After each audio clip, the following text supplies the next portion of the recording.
গুদামের দরজা ভেঙে সারের বস্তা কাঁধে নিয়ে ছুটছেন কৃষক। লুট হয়েছে 10,000 কেজি ইউরিয়া।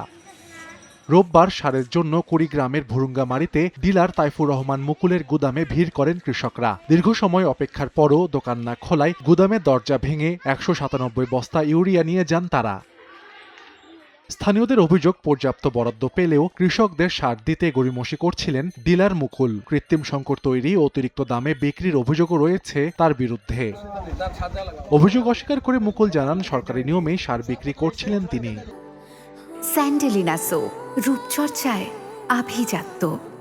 একজন লোকের উস্কানিতে এই জিনিসটা আজকে ঘটনাটা ঘটছে।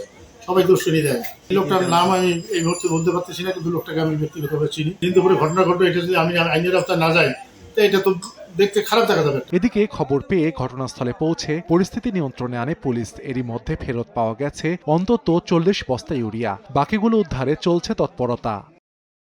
যে পরিমাণ সারের দরকার সেই পরিমাণ সার নাই। কৃষকরা ক্ষুব্ধ, সংক্ষুব্ধ হয়ে গেছে। এই সংক্ষুব্ধ থেকে করছে, তারপরে আমরা খবর পেয়ে গেছি, যতটুকু পারছি আমরা তাদেরকে নিবৃত্ত করছি। কৃষি বিভাগের তথ্য মতে শিলখড়ি ইউনিয়নের চাহিদা প্রায় 4000 বস্তা ইউরিয়া, তবে বরাদ্দ ছিল 1320 বস্তা। সময় সংবাদ, কুড়িগ্রাম।